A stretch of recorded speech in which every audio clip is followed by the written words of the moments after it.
Daniel murió joven, no en el cuerpo, sino en la forma en que pasó a existir en el mundo.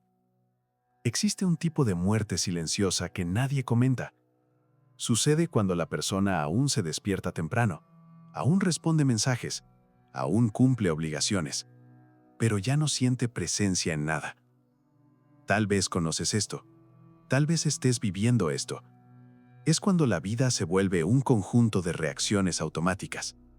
Nada sorprende, nada entusiasma, nada asusta de verdad, porque en el fondo, todo ya cansa incluso antes de comenzar. Y es en ese estado que la mayoría de las personas cree que necesita ser más fuerte, más rígida, más resistente, más preparada para soportar impactos. Pero, ¿y si esa lógica está equivocada? ¿Y si lo que realmente te rompe no es la intensidad de la vida, sino la forma dura con la que intentas enfrentarla? Hoy todo el mundo habla sobre fuerza mental, sobre aguantar presión, sobre no demostrar debilidad. Pero casi nadie habla de algo mucho más poderoso: adaptabilidad consciente. Un hombre entendió esto temprano, no en libros de autoayuda, no en discursos motivacionales, sino observando algo simple, común, ignorado: agua. Y cuando entiendas lo que él entendió, no solo cambiarás tu mentalidad, cambiarás tu relación con todo lo que intenta romperte. Capítulo 1. Cuando nada más funciona. Daniel no era débil. Ese es el detalle más cruel de la historia. Era responsable, trabajador, cumplidor de promesas, al menos de aquellas hechas a los otros. Pero por dentro había un desgaste constante. Cada imprevisto parecía un ataque personal. Cada crítica sonaba como confirmación de insuficiencia. Cada cambio despertaba resistencia, ansiedad, tensión en el cuerpo. Vivía en modo de defensa. Cuanto más intentaba mantenerse firme, más rígido se volvía. Y cuanto más rígido se volvía, más quebrable se hacía. Porque rigidez no es fuerza, es fragilidad disfrazada. Daniel creía que necesitaba controlar todo para no derrumbarse. Planificaba demasiado, anticipaba demasiado, intentaba prever cada escenario. Y la vida, como siempre, ignoraba sus planes. Cuando algo escapaba del control, se bloqueaba. No sabía improvisar. No sabía ceder sin sentir que estaba perdiendo algo. El problema nunca fue la falta de disciplina, fue el exceso de dureza. Y eso cobra un precio silencioso. Capítulo 2. El momento del agua. El momento no llegó en un colapso, llegó en el silencio. Daniel estaba detenido, distraído, observando al sobrino jugar en el patio. Una manguera abierta, un chorro de agua aparentemente sin dirección. El agua golpeaba piedras, escalones, raíces. Nunca se detenía, nunca insistía en el mismo punto. Rodeaba, descendía, desaparecía y reaparecía más adelante. Era demasiado simple para ser profundo. Y exactamente por eso, pasó desapercibido durante tantos años. Daniel percibió algo incómodo. El agua no intentaba vencer el obstáculo. Simplemente aceptaba su existencia y seguía, sin rabia, sin tensión, sin drama. Allí, una pregunta se formó sin palabras. ¿Y si estoy luchando contra cosas que solo necesitan ser atravesadas de otra manera? No hubo respuesta inmediata, pero hubo un desplazamiento interno. Algo comenzó a ceder. Capítulo 3. El error que todo el mundo comete. Existe un error que casi todo el mundo comete al oír la palabra adaptar. Las personas asocian adaptación con debilidad, con sumisión, con pérdida de identidad. Daniel también pensaba así. Creía que flexibilizarse era desistir, que cambiar el camino era admitir derrota, que ceder era perder valor. Pero el agua enseña lo contrario. No pierde identidad al cambiar de forma. Preserva su esencia. Sea vapor, hielo o corriente. sigue siendo agua. Daniel comenzó a entender algo fundamental. Adaptarse no es abandonar quién eres. Es abandonar la forma rígida en la que insistes en ser. La verdadera fuerza no está en resistir al mundo. Está en aprender a moverse dentro de él. Este entendimiento no trajo confort inmediato, trajo deconstrucción. Porque cuando percibes que puedes cambiar, también percibes que ya podrías haber cambiado antes, y eso duele. Capítulo 4. El día en que dejó de luchar contra la vida. Durante mucho tiempo, Daniel creyó que necesitaba reaccionar rápido para no perder espacio, responder mensajes inmediatamente, resolver problemas en el mismo instante, tomar decisiones bajo presión. Confundía velocidad con competencia.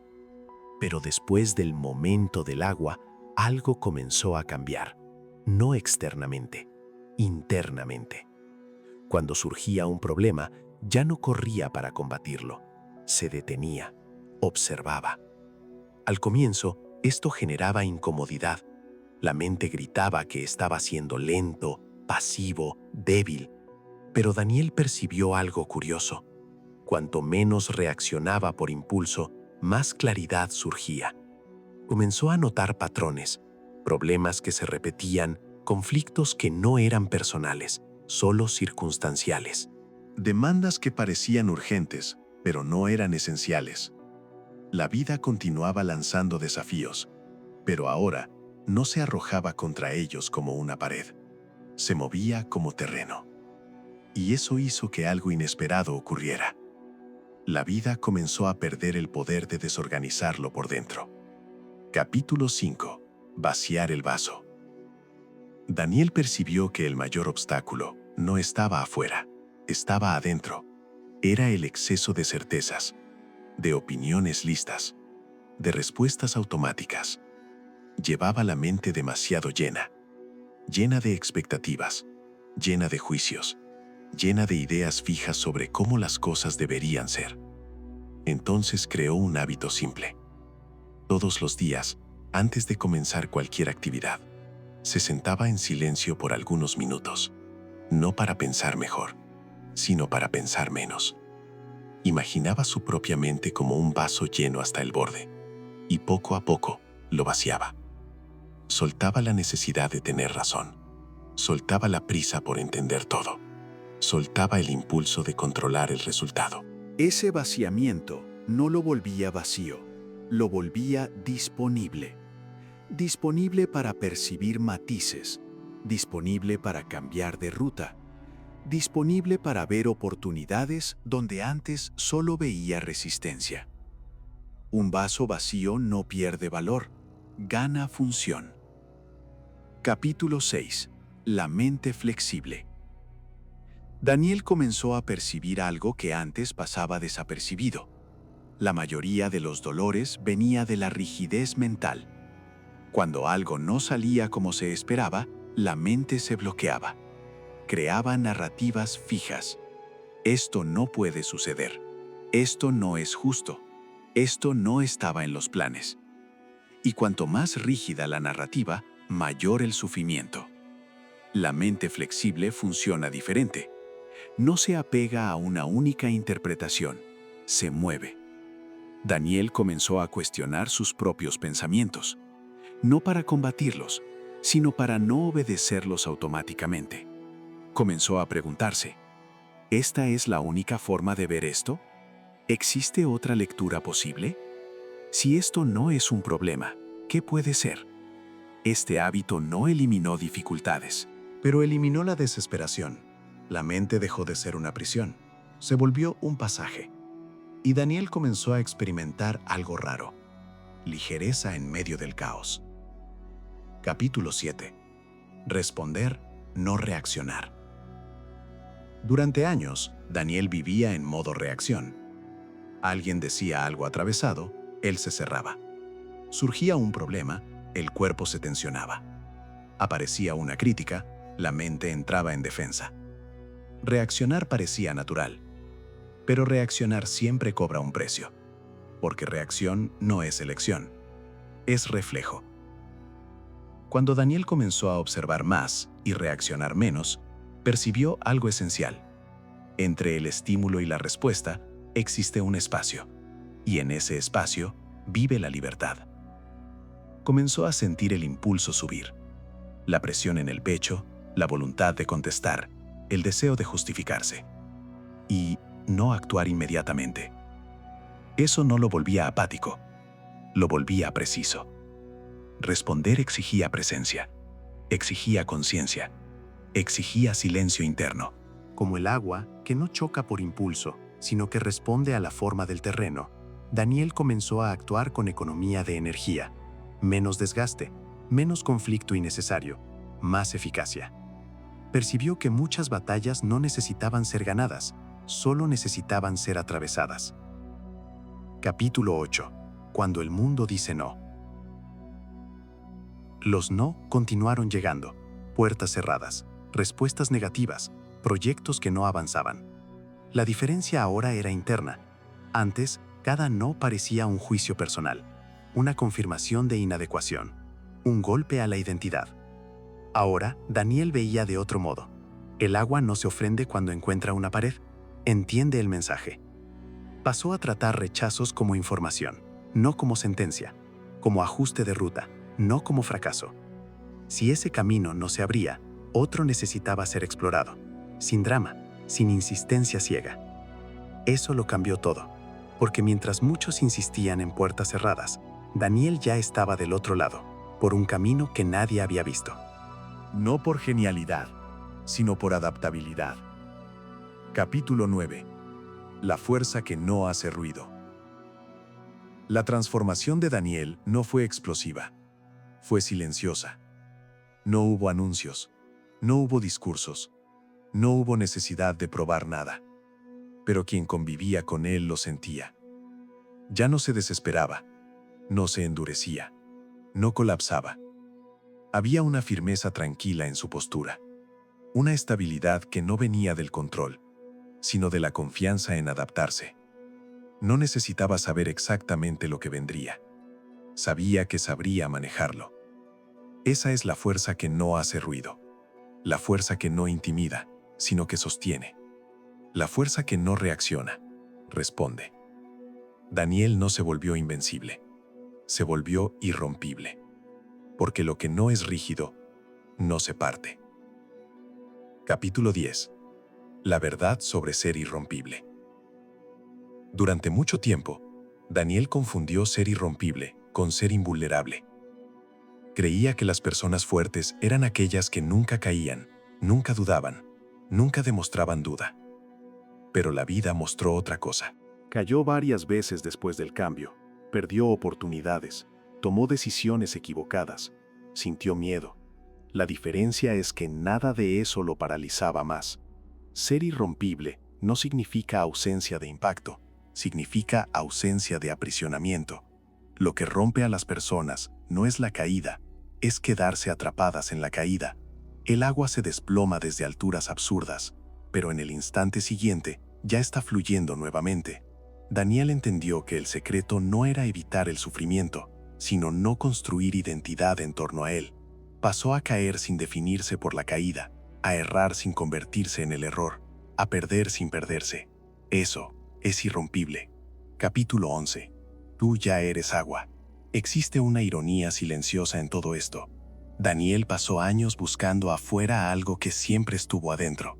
El cuerpo humano es, en gran parte, agua, pero la mente aprende a comportarse como piedra, rígida, pesada, resistente hasta agrietarse.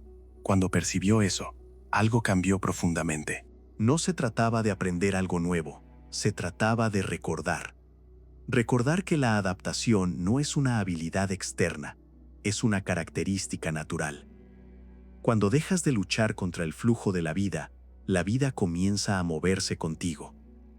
Daniel no se volvió otra persona, dejó de ser alguien que no era.